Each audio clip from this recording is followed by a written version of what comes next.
June 1 മുതൽ കേരളത്തിലെ തിയേറ്ററുകളിലേക്ക് സിനിമകൾ എത്തില്ല. അന്ന് മുതൽ നമ്മുടെ ഇൻഡസ്ട്രിയിൽ പണിമുടക്കാണ്. ഫിലിം പ്രൊഡ്യൂസേഴ്സ് എല്ലാവരും കൂടെ സമരത്തിന് ഇറങ്ങുകയാണ് എന്നൊക്കെ ആഹ്വാനം ചെയ്തുകൊണ്ട് പ്രൊഡ്യൂസറായിട്ടുള്ള സുരേഷ് കൃഷ്ണ, അതായത് നമ്മുടെ കീർത്തി സുരേഷിന്റെ അച്ഛൻ, ബാക്കി കുറച്ച് പ്രൊഡ്യൂസേഴ്സും കൂടെ ചേർത്ത് നിർത്തിക്കൊണ്ട് പ്രസ് മീറ്റ് വിളിച്ച് കുറച്ച് കാര്യങ്ങൾ സംസാരിച്ചിട്ടുണ്ടായിരുന്നു. അന്ന് നമ്മൾ ആ ഒരു വീഡിയോ റിയാക്ട് ചെയ്ത് ഇട്ടിട്ടുള്ളായിരുന്നു. അതിനകത്ത് നമ്മൾ പറഞ്ഞ കാര്യം തന്നെയായിരുന്നു, ഇവർ ഉന്നയിക്കുന്ന ഓരോ പ്രശ്നങ്ങളും, അതായത് ഇതിനകത്തുള്ള മെജോറിറ്റി കാര്യങ്ങളും ഇവരെ ഒത്തൊരുമയോടുകൂടി തന്നെ ഈ ഫിലിം പ്രൊഡ്യൂസേഴ്സ് എല്ലാവരും നിന്ന് കഴിഞ്ഞാൽ തന്നെ തീർക്കാവുന്ന പ്രശ്നങ്ങളേ ഉള്ളൂ. ആൻഡ് അതിനകത്താണെങ്കിൽ എന്റർടൈൻമെന്റ് ടാക്സിന്റെ കാര്യത്തിലും GST കാര്യത്തിലും മാത്രമാണ് ഗവൺമെന്റിന്റെ ഭാഗത്തുനിന്ന് ഒരു തീരുമാനം കാര്യങ്ങളൊക്കെ വരേണ്ടത്.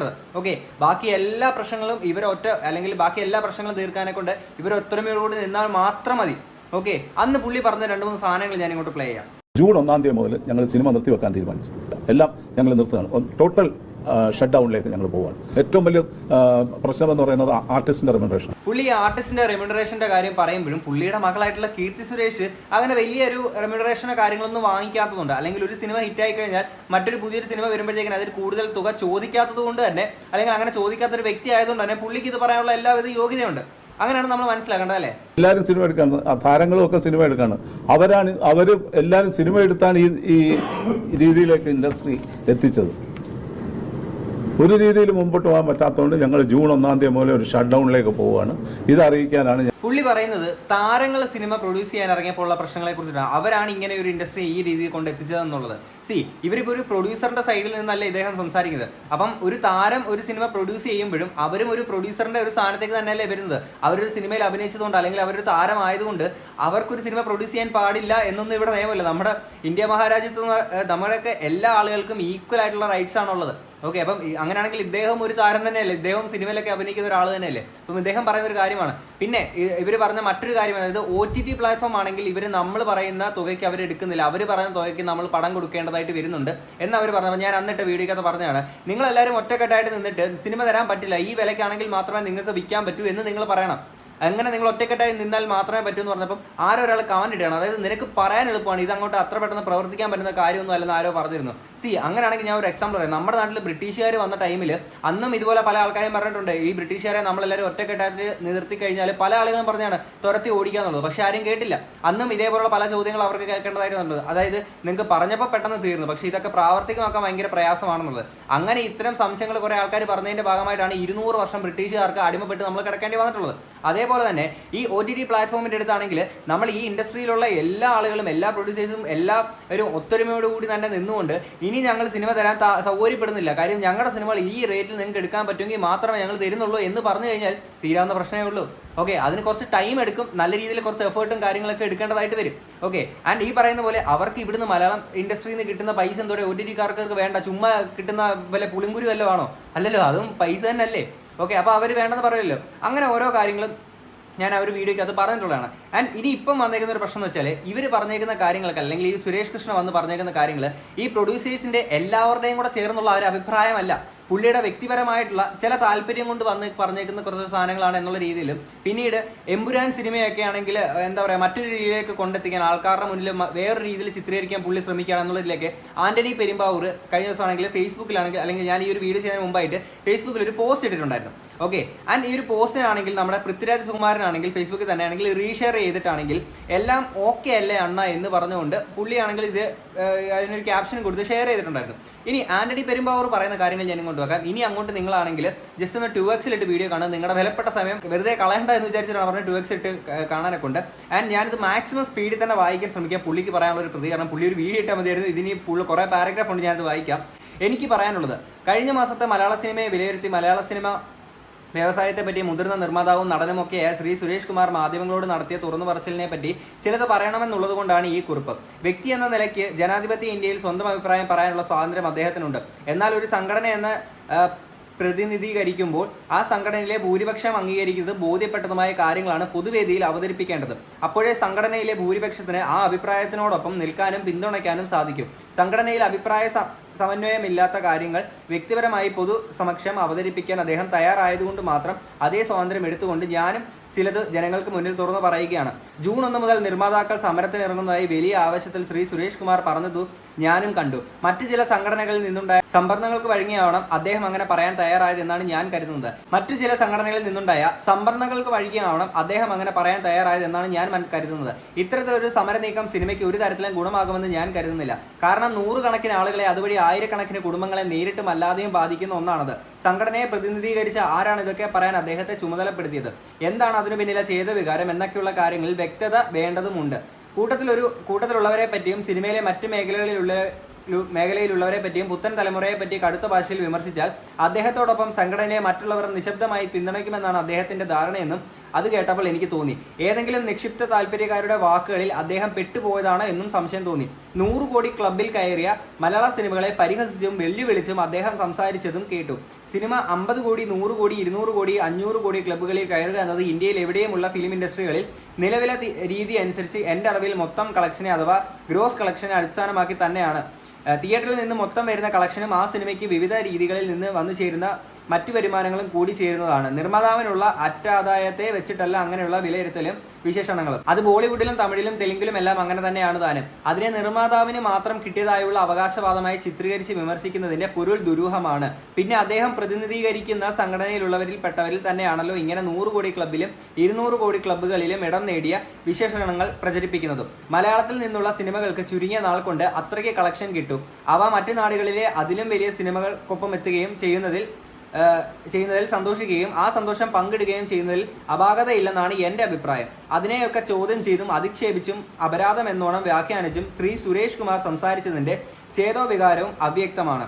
സംഘടനയുടെ പ്രസിഡന്റായിരിക്കെ ശ്ലാഘനീയമായ ഒട്ടേറെ പ്രവർത്തനങ്ങൾക്കും നേതൃത്വം നൽകിയ കഴിവുറ്റ ഒരാളാണ് ശ്രീ സുരേഷ് കുമാർ എന്നതിൽ ആർക്കും തർക്കമില്ല. എന്നാൽ സുഹൃത്തും നിർമ്മാതാവുമായ ശ്രീ ആൻഡോ ജോസഫ് പ്രസിഡന്റ് ആയിരിക്കെ ശ്രീ സുരേഷ് കുമാർ ഇങ്ങനെ സഹജീവികൾക്കെതിരെയും സ്വന്തം വ്യവസായത്തിനെതിരെയുമുള്ള ആരോപണങ്ങളുമായി മുന്നോട്ട് വന്നത് എന്തുകൊണ്ട് എന്ന് മനസ്സിലാവുന്നില്ല. അവരൊന്നും ഇതേപ്പറ്റി യാതൊന്നും പറഞ്ഞതായി കേട്ടില്ല. ശ്രീ സുരേഷ് കുമാറിൻ്റേത് സംഘടനയുടെ ഭാഷ്യമാണെങ്കിൽ ശ്രീ ആൻഡോ ജോസഫിനെ പോലുള്ളവരും അദ്ദേഹത്തെ പിന്തുണച്ച് രംഗത്ത് വരേണ്ടതായിരുന്നില്ലേ? എന്നാലും സംശയിച്ചു പോയാൽ തെറ്റില്ല. സംഘടനയിലെ ആഭ്യന്തര കാര്യങ്ങളെപ്പറ്റി പറയാൻ ഞാനാളല്ല. പക്ഷേ ശ്രീ ആൻഡോയെ പോലുള്ളവരുടെ മൗനത്തിൽ നിന്ന് ഞാൻ മനസ്സിലാക്കുന്നത് അവർക്കും ശ്രീ സുരേഷ് കുമാർ പറഞ്ഞ കാര്യങ്ങളോടും രീതിയോടും അഭിപ്രായ വ്യത്യാസം ഉണ്ടായിരിക്കുമെന്നാണ്. ഇതൊക്കെ സംഘടനയുടെ തീരുമാനങ്ങളാണെങ്കിൽ പ്രൊഡ്യൂസേഴ്സ് അസോസിയേഷനിലെ ദീർഘകാല അംഗമായ ഞാനടക്കമുള്ളവർ അത്തരം നിർണായകമായ തീരുമാനങ്ങളെ പറ്റി അറിയേണ്ടതാണ്. ഓക്കെ, അപ്പം ആന്റണി പെരുമ്പാവൂർ പോലുള്ള ഈ നിർമ്മാതാക്കളൊന്നും ഇതിനെ പറ്റിയിട്ട് അറിഞ്ഞിട്ടില്ല. അപ്പം പുള്ളി സ്വയമേ വന്നിട്ട് പുള്ളിയുടെ സ്വതാല്പര്യങ്ങൾക്കനുസരിച്ച് അല്ലെങ്കിൽ ആരൊക്കെയോ ചരട് വലിച്ചതിനനുസരിച്ചാണ് പുള്ളി വന്ന് സംസാരിച്ചത് എന്നുള്ള രീതിയിലാണ് നമുക്ക് ഇതിനകത്തൊന്നും മനസ്സിലാക്കാൻ കഴിയുന്നത്. ഓക്കെ, ആൻഡ് കാലാകാലങ്ങളിൽ പിന്തുടരുന്ന സംഘടന കീഴ്വഴക്കം അതാണ്. അത്തരത്തിൽ ചർച്ച ചെയ്ത് ഭിന്നസ്വരങ്ങൾ കൂടി കണക്കിലെടുത്തും അഭിപ്രായ സമന്വയം ഉണ്ടാക്കി മുന്നോട്ട് പോകുക എന്നതാണ് ഏതൊരു ജനാധിപത്യ സംവിധാനത്തിൻ്റെയും കാതലെന്നാണ് ഞാൻ വിശ്വസിക്കുന്നത്. ഒരു നടൻ സിനിമ നിർമ്മിച്ചാൽ ആ സിനിമ കേരളത്തിൽ പ്രദർശിപ്പിക്കില്ല എന്നൊക്കെ ശ്രീ സുരേഷ് കുമാർ പറഞ്ഞത് എന്തടിസ്ഥാനത്തിലാണെന്ന് മനസ്സിലാവുന്നില്ല. ഇതൊക്കെ നമ്മുടെ നാട്ടിൽ നടക്കാൻ പോകുന്ന കാര്യമാണെന്ന വിശ്വാസവും എനിക്കില്ല. കാരണം ഓരോരുത്തർക്കും അവരുടെ ഇഷ്ടത്തിനും വിശ്വാസത്തിനും അനുസരിച്ച് നിയമവിധേയമായി ജീവിക്കാൻ സ്വാതന്ത്ര്യമുള്ളൊരു രാജ്യമാണിത്. ഇവിടെ സിനിമ പോലൊരു വ്യവസായം ഇങ്ങനെ അദ്ദേഹത്തിന് ഇഷ്ടമുള്ള രീതിയിൽ പ്രവർത്തിക്കണം എന്ന മട്ടിലൊക്കെ പറഞ്ഞാൽ ആരാണ് പിന്തുണയ്ക്കുക? അതൊന്നും ഓർക്കാതെ അദ്ദേഹം ഈ വിധം ആരോപണങ്ങൾ ഉയർത്താൻ തയ്യാറായത് എന്തുകൊണ്ട് എന്നാണ് അറിയാത്തത്. ഞാനൊക്കെ ഏറെ ആദരിക്കുന്ന ബഹുമാനിക്കുന്ന ഇഷ്ടപ്പെടുന്ന നിർമ്മാതാവാണ് ശ്രീ സുരേഷ് കുമാർ. അദ്ദേഹത്തെ പോലൊരാൾ ഇത്തരത്തിൽ ബാലിശമായി പറയുമ്പോൾ അദ്ദേഹത്തിന് എന്തു പറ്റിയെന്നാണ് മനസ്സിലാക്കാനാവാത്തത്. ഭാവിയിലെങ്കിലും ഇത്തരം അനാവശ്യമായ ആരോപണങ്ങളുമായി മുന്നോട്ട് വരുമ്പോൾ അദ്ദേഹം ഒരു വട്ടം കൂടി ആലോചിക്കണമെന്ന് മാത്രമാണ് എനിക്ക് അപേക്ഷിക്കാനുള്ളത്. ഇത്രയും സംഘടനാപരമായിട്ടുള്ളത്. ഇനി വ്യക്തിപരമായ ചിലത് കൂടി പറയാനുണ്ട് എന്നുള്ള രീതിയിൽ പുള്ളിക്ക് വ്യക്തിപരമായിട്ട് പറയാനുള്ള സാധനമാണ്. ആശീർവാദ് സിനിമാസിന്റെ എമ്പുരാൻ എന്ന സിനിമയുടെ ബജറ്റിനെ കുറിച്ച് പൊതുസമക്ഷം അദ്ദേഹം സംസാരിച്ചതിന്റെ ഔചിത്യബോധം എന്തെന്ന് എത്ര ആലോചിച്ചിട്ടും മനസ്സിലാവുന്നില്ല. പോസ്റ്റ് പ്രൊഡക്ഷൻ വർക്കുകൾ പൂർത്തിയാവാത്തൊരു സിനിമയുടെ ചെലവിനെ പറ്റി പൊതുവേദിയിൽ പരസ്യ ചർച്ചയ്ക്ക് വിധേയമാക്കിയത് എന്തിനാണ്? ഈ സിനിമകളുടെ ബജറ്റിനെ പറ്റിയോ കളക്ഷനെ പറ്റിയോ ഒരിക്കലും ഞാൻ പരസ്യമായി സംസാരിച്ചിട്ടില്ല. എൻ്റെ ബിസിനസ്സുകളെക്കുറിച്ചും ആ നിലയ്ക്ക് എന്ത് ആവേശത്തിലും വികാരത്തിലുമാണ് അദ്ദേഹം ഇങ്ങനെ പബ്ലിക്കായി സംസാരിച്ചതെന്നും ഇതൊക്കെ അദ്ദേഹം വ്യവസായത്തെ നന്നാക്കാൻ പറഞ്ഞതാണോ നെഗറ്റീവായി പറഞ്ഞതാണോ എന്നും സത്യസന്ധമായി പറഞ്ഞാൽ തിരിച്ചറിയാൻ സാധിക്കുന്നില്ല. പുള്ളി തന്നെ സിനിമയെ തകർക്കാൻ പല ആൾക്കാരും ശ്രമിക്കുന്ന, അല്ലെങ്കിൽ ഈ പറയുന്ന പോലെ സിനിമ ഇവരുടെ റെമ്യൂണറേഷൻ അത് ഇത് മാങ്ങ തേങ്ങ ചക്കന്ന് പുള്ളി കുറേ കാര്യങ്ങൾ ഉന്നയിക്കുമ്പോഴും നിങ്ങൾ ആലോചിച്ച് നോക്കുക, പുള്ളി തന്നെ ബാക്കിയുള്ള അല്ലെങ്കിൽ മറ്റൊരു സിനിമയെ കുറിച്ചിട്ട് അല്ലെങ്കിൽ മറ്റൊരു സിനിമയുടെ ഒരു തകർച്ച കാണാൻ ആഗ്രഹിക്കുന്ന രീതിയിലാണ് പുള്ളിയുടെ മറ്റ് പല പരാമർശങ്ങളും പുള്ളി ആ ഒരു പ്രസ് മീറ്റിൽ നടത്തിയിട്ടുള്ളത്. ഓക്കെ, അതായത് താരങ്ങൾ സിനിമ പ്രൊഡ്യൂസ് ചെയ്യാൻ തുടങ്ങിയതിന് ശേഷമാണ് ഇത്രയും വലിയൊരു മോശം അവസ്ഥ വന്നതെന്നൊക്കെ പറയുമ്പോഴത്തേക്കിന് അപ്പം ഈ താരങ്ങളും പ്രൊഡ്യൂസേഴ്സ് തന്നെ അല്ലേ, ആ പ്രൊഡ്യൂസേഴ്സിനെ അല്ലെങ്കിൽ ബാക്കിയുള്ള പ്രൊഡ്യൂസേഴ്സിന്റെ ഒക്കെ ഈ പറയുന്ന അഭിപ്രായങ്ങളൊന്നും മാനിക്കാതെ പുള്ളിയോട് യോജിച്ചിരിക്കുന്ന ചില ആളുകളെ മാത്രം ഒപ്പം ചേർന്ന് നിർത്തിക്കൊണ്ട് ആ പറഞ്ഞ കാര്യത്തിനോട് നമുക്കും പൂർണ്ണമായിട്ട് യോജിക്കാൻ പറ്റില്ല. കാര്യം ഞാൻ ആ കഴിഞ്ഞ വീഡിയോക്കകത്ത് ഞാൻ പറഞ്ഞതാണ്, കാര്യം ഇവിടെ പരിഹരിക്കാൻ പറ്റുന്ന പ്രശ്നങ്ങൾ മാത്രമേ ഉള്ളൂ ഇവർക്ക്, എങ്ങനെ ഒറ്റക്കെട്ടായിട്ട് നിന്നാൽ മാത്രം. ഓക്കെ, എമ്പുരാനെ പറ്റി പറയുകയാണെങ്കിൽ വൻ മുടക്കുമുതലിൽ നിർമ്മിക്കപ്പെട്ട KGF പോലൊരു സിനിമ ദേശഭാഷാ അതിരുകൾക്കപ്പുറം മഹാവിജയം നേടിയതോടെ കന്നഡ ഭാഷ സിനിമയ്ക്ക് തന്നെ അഖിലേന്ത്യാ തലത്തിൽ കൈവന്ന പ്രാവീണ്യത്തെപ്പറ്റി നമുക്കെല്ലാം അറിയാം. അത്തരത്തിലൊരു വിജയം ഇന്നേവരെ ഒരു മലയാള ചിത്രത്തിനും സാധ്യമായിട്ടില്ല. അത്തരത്തിലൊരു ബഹുഭാഷാ വിജയം സ്വപ്നം കണ്ടുകൊണ്ടാണ് ആശീർവാദിന്റെ പരിശ്രമം എന്നതിൽ അഭിമാനിക്കുന്നയാളാണ് ഞാൻ. അത് ലക്ഷ്യമിട്ട് കഴിഞ്ഞ 2 വർഷമായി അത്രമേൽ അപർണ ബോധത്തോടെ പ്രവർത്തിക്കുകയാണ് അതിന്റെ സംവിധായകനടക്കമുള്ള പിന്നണി പ്രവർത്തകർ. ലാൽ സാറിനെ പോലൊരു മഹാനടനം ഇക്കാലം അത്രയും അതുമായി പോരുന്നുണ്ട്. ലൈക്ക പോലൊരു വൻ നിർമ്മാണ സ്ഥാപനവുമായി സഹകരിച്ചാണ് ഞങ്ങൾ ഈ സ്വപ്നം മുന്നോട്ട് കൊണ്ടുപോകുന്നത്. പല കാര്യങ്ങളും വിട്ടുവീഴ്ച ചെയ്താണ് ആർട്ടിസ്റ്റുകളും സാങ്കേതിക വിദഗ്ധരുമടക്കമുള്ള ഒരു വലിയ സംഘം അതിന് പിന്നിൽ അഹോരാത്രം പണിയെടുക്കുന്നത്. നമ്മുടെ ഭാഷയിൽ നിന്ന് ബഹുഭാഷാ വിജയം കൈയാളുന്ന വൻ ക്യാൻവാസിലുള്ള ഒരു ചിത്രമാക്കി ഇതിനെ മാറ്റുക എന്ന ഒറ്റ ലക്ഷ്യത്തിന് വേണ്ടിയാണ് ഇതല്ല. അത്തരം ഒരു സംരംഭത്തെ പ്രൊഡ്യൂസേഴ്സ് അസോസിയേഷൻ അകമഴിഞ്ഞ് പിന്തുണയ്ക്കേണ്ടതിന് പകരം അതിൻ്റെ ഉദ്ദേശശുദ്ധി തിരിച്ചറിയാതെ പ്രവർത്തിക്കുന്നു എന്നത് വളരെ നിരാശയും സങ്കടവും നൽകുന്ന കാര്യമാണ്. അതിൻ്റെ ചെലവ് എത്രയെന്ന് അറിഞ്ഞുകൂടാത്ത ശ്രീ സുരേഷ് കുമാർ ഇത്ര ആധികാരികമായി അതേപ്പറ്റിയൊക്കെ എങ്ങനെ പറയാനായി എന്ന് എത്ര ആലോചിച്ചിട്ടും എനിക്ക് മനസ്സിലാവുന്നില്ല. നിർമ്മാണപൂർവ്വ പ്രവർത്തനങ്ങളുടെ അവസാന ഘട്ടത്തിലുള്ള ഒരു സിനിമയാണതെന്ന് കൂടി ഓർക്കണം. ജനുവരിയിലെ കണക്ക് മാത്രം വെച്ചുകൊണ്ടാണ് ശ്രീ സുരേഷ് കുമാർ സ്വന്തം ഭാഷാ സിനിമകളെ പറ്റി രൂക്ഷമായ ഭാഷയിൽ അനഭിലഷണീയമായ ശൈലിയിൽ വിമർശിച്ചത്. എന്നാൽ കഴിഞ്ഞ വർഷം ലോക സാമ്പത്തിക മാധ്യമങ്ങൾ വരെ ആഘോഷിച്ചതാണ് മലയാള സിനിമ നേടിയ വിജയത്തിന്റെ കണക്കുകൾ. മികച്ച ഉള്ളടക്കത്തിന്റെ പേരിൽ അന്യഭാഷ സിനിമക്കാരും പ്രേക്ഷകരും വരെ നമ്മുടെ സിനിമയെ ഉറ്റുനോക്കിയും നമ്മുടെ തിയേറ്ററല്ല പരീക്ഷാകാലത്തും വ്രതകാലത്തും ഒക്കെ നിറഞ്ഞു കവിഞ്ഞതും കഴിഞ്ഞ വർഷം നാം നേരിലറിഞ്ഞതാണ്. ഉയർച്ച താഴ്ചകളും വിജയപരാജയങ്ങളും സിനിമയിലുണ്ടായ കാലം മുതൽ സംഭവിക്കുന്നതാണ്. പുതുവർഷം പിറന്ന ഒരു മാസമാവുന്നതിന് മുമ്പ് ആ മാസത്തെ വരവിനെ മാത്രം ഉയർത്തി കാണിച്ചുകൊണ്ട് സിനിമാ മേഖലയെ ഒട്ടാകെ വിമർശിക്കാൻ ഒരുമ്പെട്ടത് തീർച്ചയായും ആരോഗ്യകരമായ പക്വപരമായ ഒരു ഇടപെടലായി എനിക്ക് അനുഭവപ്പെടുന്നില്ല. അതും അദ്ദേഹത്തെ പോലെ ലബ്ധപ്രതിഷ്ഠനായ ഒരു ഇതെന്തൊക്കെ വാക്കാടെ നിർമ്മാതാവിൽ നിന്ന്. സിനിമയിൽ എല്ലാവർക്കും വിജയിക്കാനായിട്ടില്ല, പലർക്കും അതിൽ നിന്ന് തിരിച്ചടികൾ ഉണ്ടായിട്ടുണ്ട്.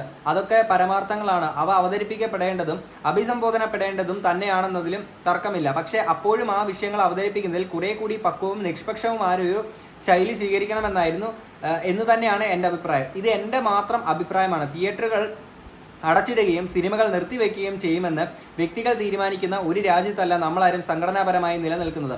അത് സംഘടനയിൽ കൂട്ടായി ആലോചിച്ച് മാത്രം തീരുമാനിക്കേണ്ടതും പ്രഖ്യാപിക്കേണ്ടതുമായ കാര്യങ്ങളാണ്. അതല്ല മറ്റേതെങ്കിലും സംഘടനകളിൽ നിന്നോ വ്യക്തികളിൽ നിന്നോ ലഭിച്ച ആധികാരികമല്ലാത്ത വിവരങ്ങളുടെ അടിസ്ഥാനത്തിലാണ് അദ്ദേഹം ഇതൊക്കെ പറഞ്ഞതെങ്കിൽ സത്യം തിരിച്ചറിയാനും തിരുത്തിപ്പെടാനുമുള്ള ആർജവും ഉത്തരവാദിത്തവും പക്വതയും അദ്ദേഹത്തെ പോലൊരാൾ കാണിക്കേണ്ടതുണ്ട് എന്ന് മാത്രം പറയട്ടെ.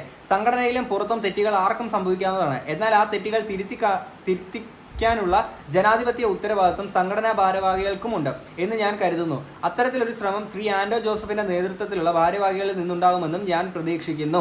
ആന്റണി പെരുമ്പാവൂർ. അപ്പം ഇത്രയും വലിയൊരു കാര്യമാണ് പുള്ളി ഇതിനകത്ത് എഴുതി കുറിപ്പായിട്ട് കാര്യങ്ങളൊക്കെ ഇട്ടേക്കുന്നത്. നമ്മൾ ആ ഒരു മുമ്പിട്ട വീഡിയോക്കകത്തും പറഞ്ഞ പോലെ തന്നെ എഗെയിൻ നമ്മൾ റിപ്പീറ്റ് ചെയ്യാണ്, നിങ്ങൾക്ക് തീർക്കാവുന്ന പ്രശ്നങ്ങൾ മാത്രമേ ഉള്ളൂ ഇതിനകത്ത്. പിന്നെ പുള്ളി കുറേ സാധനങ്ങൾ പറഞ്ഞു, OTTക്ക് വിൽക്കുന്ന കാര്യമൊക്കെ പറയുമ്പോഴും OTT ഒന്നും ഇല്ലെങ്കിൽ നമ്മുടെ മലയാള സിനിമയൊന്നും ഇതുവരെ വിജയിച്ചിട്ടില്ലേ? 1 രൂപ പോലും കളക്ഷൻ അല്ലെങ്കിൽ ലാഭമായിട്ട് 1 രൂപ പോലും നമ്മുടെ മലയാള സിനിമ ഉണ്ടാക്കിയിട്ടില്ലേ?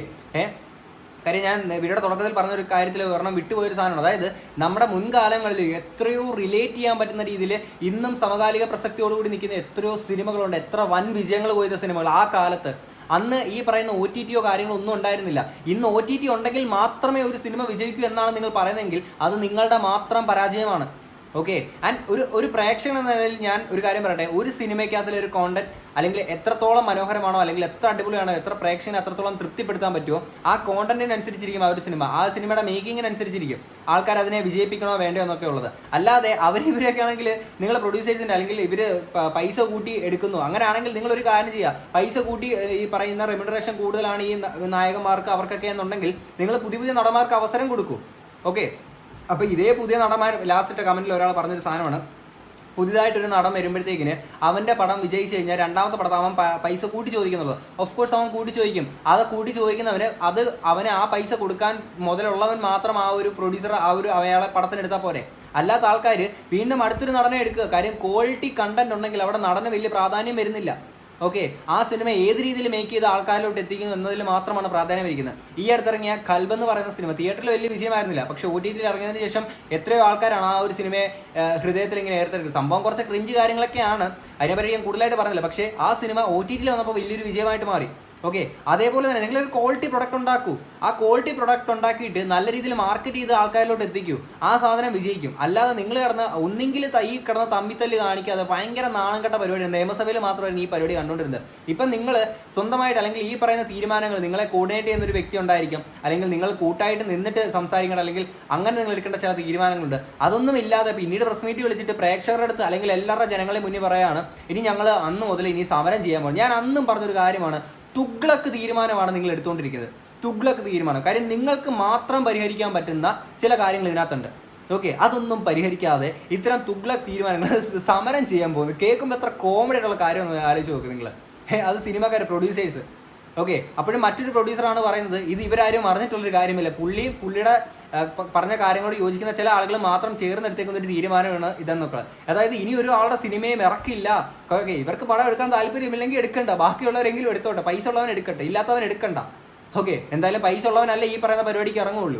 നിങ്ങൾക്ക് ഒരു നടൻ ഇത്രയും വലിയ പൈസ കൊടുത്ത് എടുക്കാൻ പറ്റത്തില്ലെങ്കിൽ വേറെ നടനെ കൊടുക്കുക. ക്വാളിറ്റി പ്രൊഡക്റ്റ് ഉണ്ടാക്കാൻ, ക്വാളിറ്റി കണ്ടന്റ് ആണ് ഒരു സിനിമയിൽ ഉള്ളതെന്നുണ്ടെങ്കിൽ നടന് വലിയ പ്രാധാന്യം വരുന്നില്ല, സാധനം ഓടും. പിന്നെ മാർക്കറ്റ് ചെയ്യുന്ന കാര്യത്തിൽ മാത്രമായിരിക്കും ഈ പറയുന്ന താരമൂല്യം അല്ലെങ്കിൽ ഒരു സ്റ്റാർഡം എന്ന് പറയുന്ന സാധനം വരുന്നത്.